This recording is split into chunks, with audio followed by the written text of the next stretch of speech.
Well, welcome to another exciting episode of Codename New to Vero 2. Hi, I'm your presenter, Shabu RU. It's been 3 months since we last looked at a GIJOE comic, thanks partly to the Diamond comic stoppage that put a hold on new comics for a few months, and that was throughout the entire industry.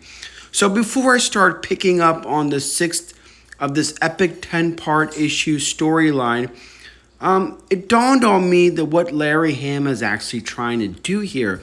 Now, see, everything that we loved about the Cobra Civil Wars in the Marvel era, this series is just amping up all of those, I guess, arcs and angles up to the 10th degree. And there's my cat hissing.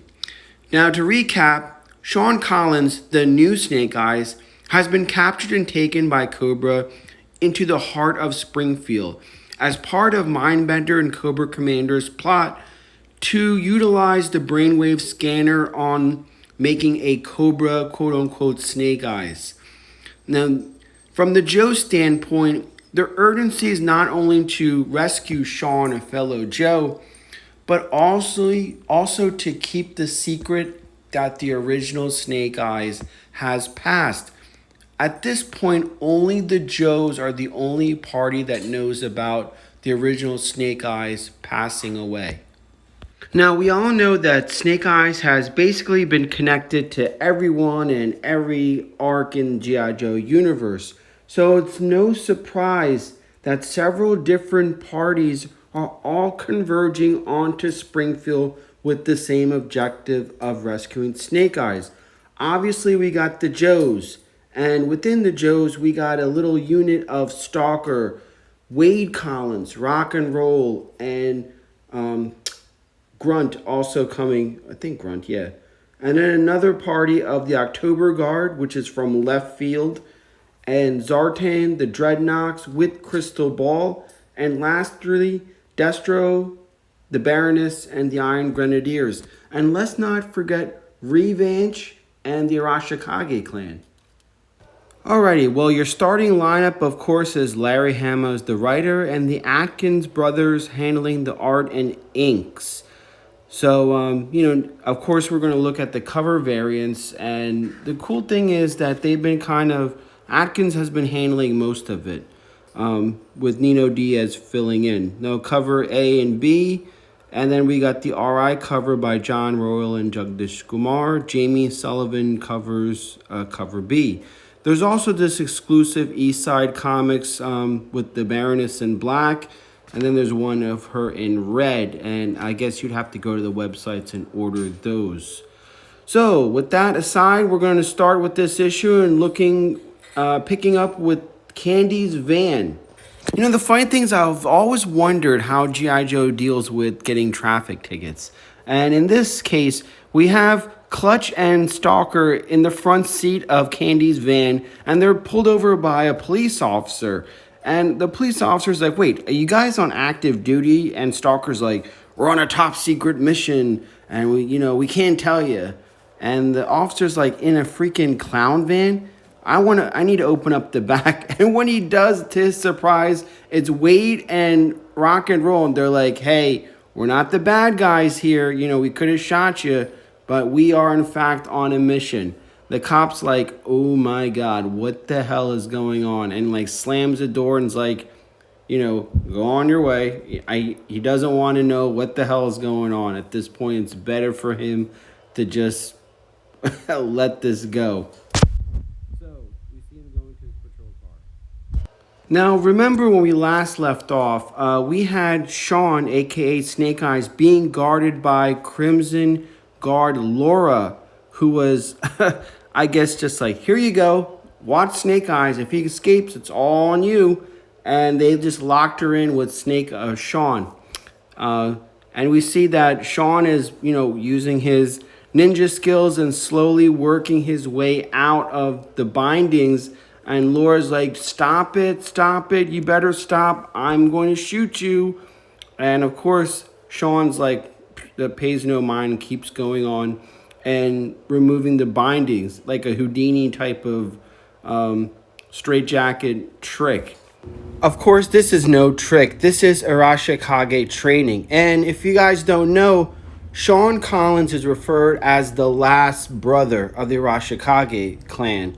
And basically, he is like the culmination of not only Storm Shadow, but Snake Eyes' training. So, speaking of the Arashikage, we see their angle and how they're getting to Sean. They've decided to take a public train. And we see Granny here, who is the matriarch of the Arashikage clan, for those who don't know. And of course, the other Snake Eyes version, Dawn Marino, and they have guitar cases there, so I guess that's where they're hiding their weapons. Apparently, train stations don't have metal detectors as well. And we see this, I guess, fellow musician, he's like, oh man, that's a cool case. You must have some serious axes, meaning guitars in them. As a musician, you can't really tell what type of instruments someone has just by their case alone. So it's kind of funny. And he goes up to Dawn and be like, "Oh, can I see your guitar?" And she just is honest. She's like, "Oh, well, there's no guitars in here. There's actually swords." He's like, "All right, man, I understand." Now we switch to another party, and Zartan is leading the Dreadnoks to Springfield as well. Remember, they have Crystal Ball working on the inside. Now, the other Dreadnoks aren't as attached to the whole Snake Eyes Arashikage story. They just follow Zartan, and some of them are like, why are we doing this? Like, why are we risking our necks for Snake Eyes? And you see them gathering in the truck in there, and they're like discussing this amongst themselves. We got Monkey Wrench in there, as far as Thunder. And this is the thing. It's, what's his name? Zartan's brother says, there's an end game. What's his name? Never mind. Zartan has an end game cooked up for this. So it's not just saving Snake Eyes. There's another motive that he has, and we kind of suspect this with Zartan, but in recent IDW series he's kind of been more in line with the Arashikage versus Cobra. And now we jump to the other party, and which is the entire GI Joe unit. Remember, these guys are coming in as a group, where Stalker and his little Fort Wadsworth contingency are just coming on their own. Now, what the Joes did is they were shot down from making an official rescue by the Pentagon or the powers to be. So basically, everybody decided to take a leave of absence from their work, and this is voluntary. So they can't really use all of the equipment that G.I. Joe has at their disposal because it's not for official use.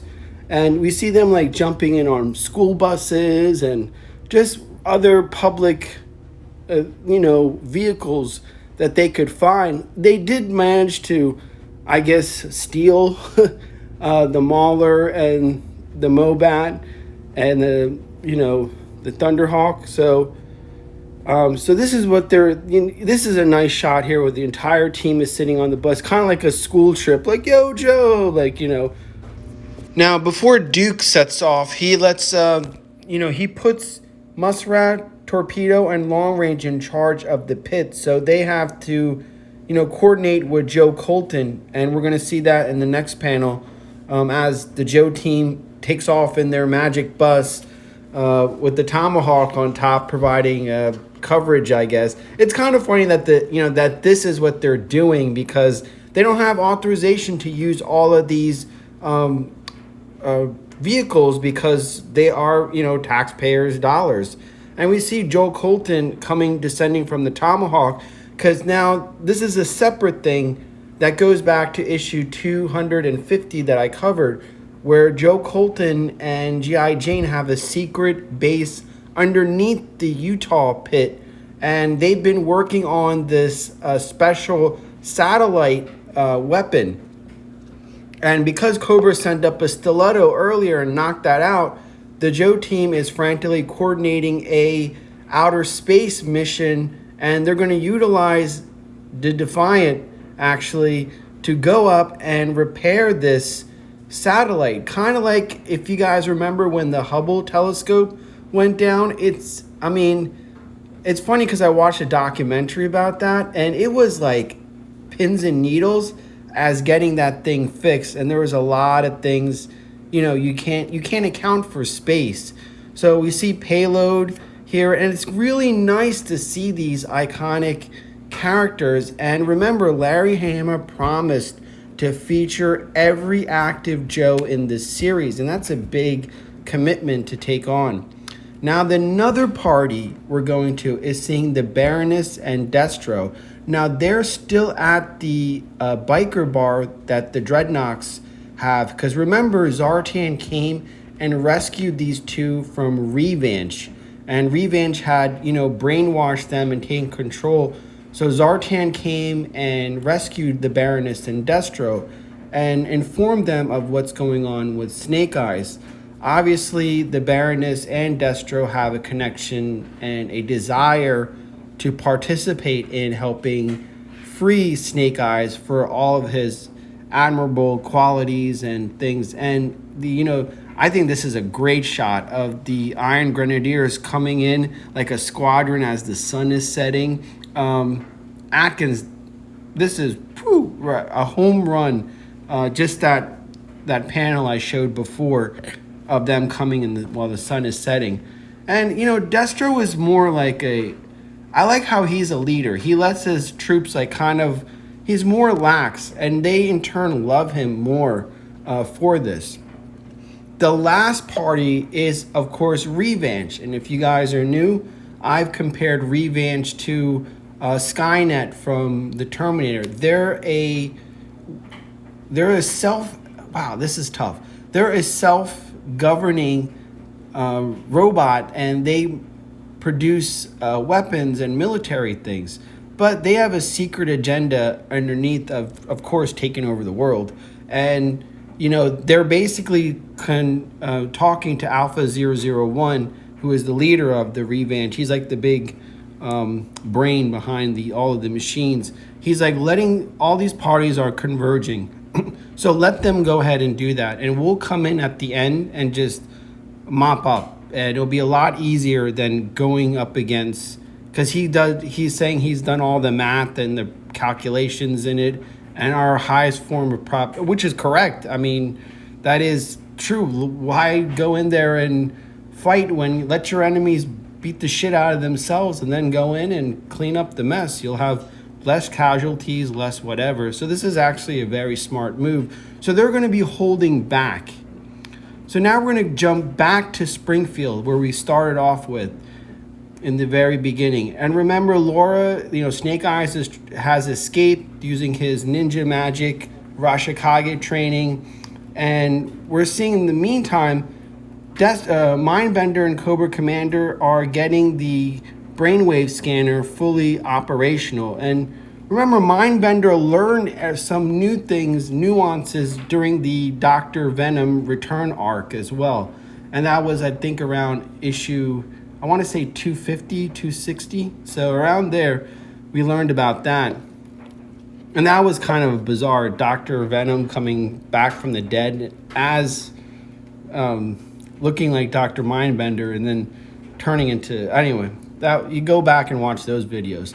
So they're basically going over all the security precautions and, checks, and Cobra Commander is kind of like, oh, I can't wait to, it's like a kid in a toy. He cannot wait to have a Cobra obedient Snake Eyes just to wreak havoc. And the thing is, we've seen this before, and they're not really, again, they don't know that this is not the original Snake Eyes. This is Sean. So that's something to be seen going forward. Like, what's going to happen if Sean gets on the brainwave scour? That could be disastrous. And we see, Sean has successfully utilized his Arashikage mind trick to break himself free.